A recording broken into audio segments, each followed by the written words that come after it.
My name is Katie Blanchard, and I am a third grade teacher here at Nags Head Elementary School. And this year I am honored to be named the Teacher of the Year for Nags Head Elementary School and the Dare County Teacher of the Year. This is my 7th year teaching.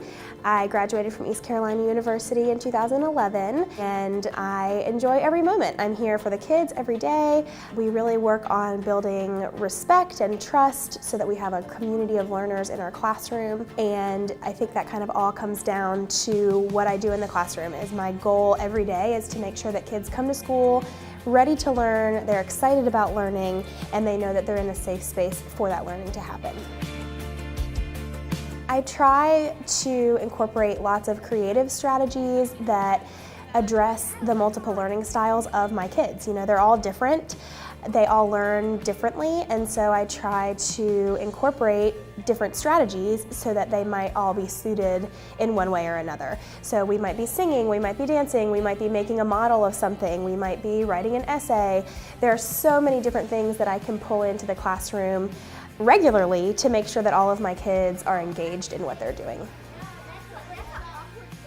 The Teacher of the Year in each building is selected. I got nominated by my peers in my building to win, and then because of that I advanced to the county level, and during that time I put together a portfolio and interviewed with a group of people from the district, and I was honored enough to be named the County Teacher of the Year. And that is such a huge honor, and I feel extremely humbled to be able to represent my school and my district in that way. And I'm really looking forward to, throughout the year, all of the opportunities that this is going to give me to really grow my professional network, as well as hopefully share and learn some new strategies that can be implemented around the district. Within the portfolio that I compiled, I mentioned a lot about what I do in the classroom, how I can help the field of education grow and make sure that we're doing the best that we can do every day for our students. And I also was able to share some of the things that I've done in my classroom that I felt made me a good candidate for this honor. One of my favorite parts about the day in my classroom is when we gather on the carpet for our class meeting. And during that time, we sit down together in a circle so that everybody can see each other. We talk about what's going to happen throughout the day or throughout the week, and talk about different skills that we'll be working on. We also have a time where we can give shout outs to each other, so the students as well as myself can give shout outs to each other to talk about the positive things that are happening in our classroom. And then we have a short little activity to kind of get us ready for the day. And one of those things, our favorite thing to do right now, is sing our morning song, and the kids get really excited about it because it gives us a chance to kind of get out of that morning tiredness and jump up and sing and get ready for the day.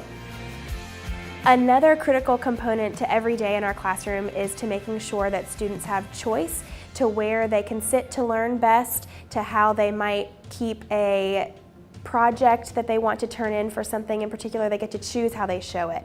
And I think that that really builds students' autonomy, which is super important for building these 21st century learners.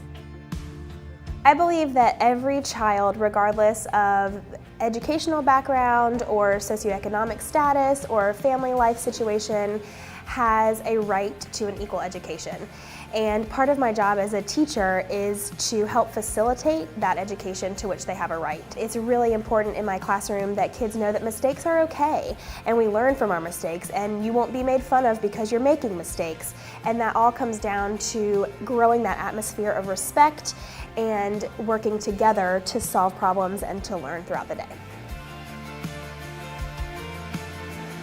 I am Katie Blanchard, and I am the 2017 Dare County Teacher of the Year.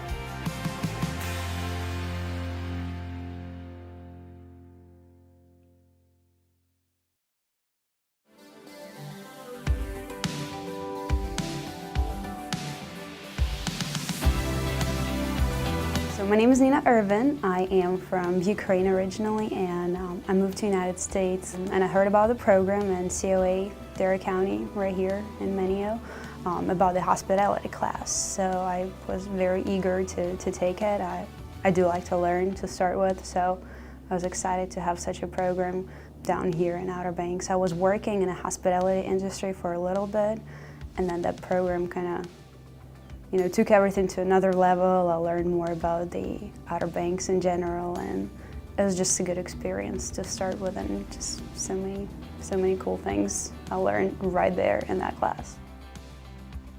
One of the great challenges we have is properly qualified, trained staff, because they are the front store window for us.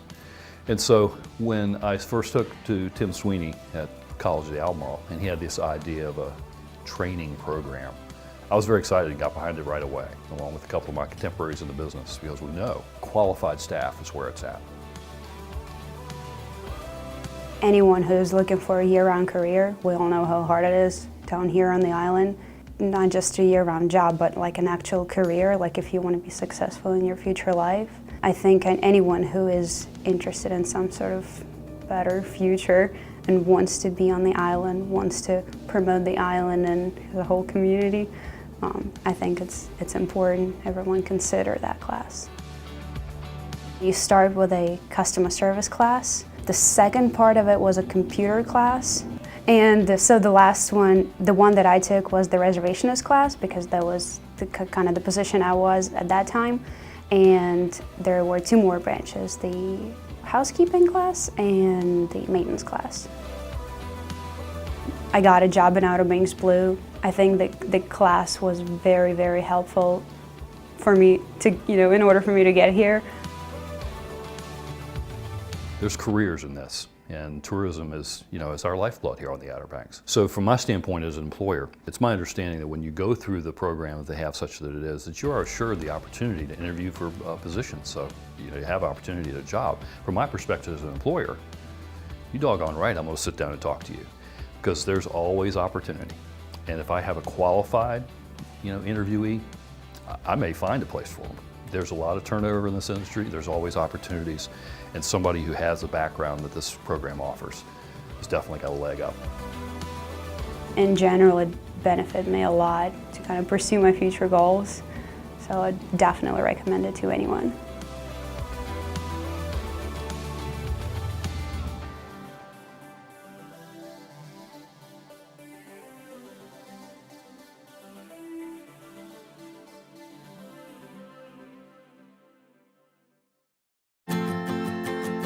Locally, sea breeze is important, right? That's a part of why people live in the coastal area, because in part, not all, but in part because of sea breeze, right? Sea breeze is largely local, meaning thermally driven, because differential heating of land and water, right, ocean. Assumption we have is that the solar eclipse will reduce solar radiation, so that will reduce the differential heating.